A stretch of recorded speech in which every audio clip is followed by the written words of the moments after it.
Warren, first of all, I just want to congratulate you on the film. I feel like it did everything it was supposed to do. I jumped, I screamed at the TV.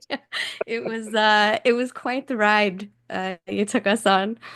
I'm glad that's the case, and I hope that every audience member is able to kind of go on the thrill ride of the movie, and hopefully we hopefully we've done a good enough job to really bring the audience back into 1975 and sort of envelop them in the world in which the story takes place, because it's a very different time in American culture, especially in the rural south of Florida, where the idea of sort of evil actors and bad things happening was really sort of thought of as, that's something that doesn't happen here. That happens in the big cities, in New York or Chicago or Tampa, I guess, in their world. But it's a different time period completely, in which these evil actors were able to use the circumstances of the day to do their horrible deeds.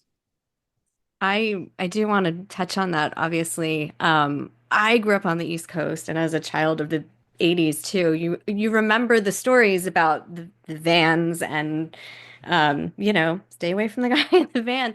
But actually trying to recall this, it's based on a true story, and like you said, it takes place in the 70s. What was it like, really trying to capture this true crime that actually happened, but also embodying the era.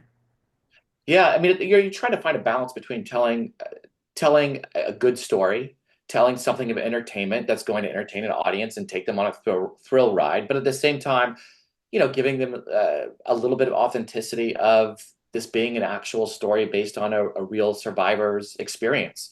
And bringing them into 1975 was, I think, it was crucial from the artistry side of it to really bring the designers in, the cinematographer, costume designer, Tiger Curran, and Lauren Spalding, the production designer, to really set up the given circumstances of that world visually, so that we really felt like we were kind of moved back into that time period where we could sort of, move out of our contemporary mindset, um, and really just sort of go on this journey with Annie. Yeah. What was it like now piecing together the cast? Did you have an idea before you went into this, or how did that kind of evolve? It's so funny. Casting is such a beast all to its own, because you sort of have like an archetype of the character, but I was very open to that process. And when Arlie Day and Mike Page came on board as our casting directors, we talked a lot about building around Annie and kind of finding Annie first. And so, I had actually had identified Madison Wolfe early, and I talked with a couple actresses, and we went out to Madison first, and sort of wanted to build the film around her. I felt like she brought like a youthful presence, but at the same time somebody who could stand up for themselves, and even physically.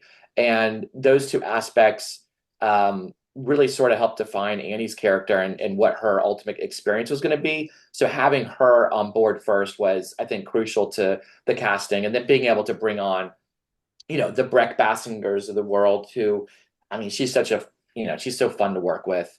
And she really connected to Margaret, I think, because, she has she has a great sense of fashion and style. And I think that was something that when I started talking about Margaret and how that was a big part of her character, I think that kind of was her initially there with her, and kind of, built on from there. And Sky Jackson, I mean, that girl, coming from Disney, and she's got such great comedic timing. So when you're dealing with material that can be so unrelenting at times in terms of, the darkness of it, to have somebody who can offset that with her comic genius is great. And then the Allie and Sean of it all. Allie Larder is such a collaborator. Um, she's wickedly talented.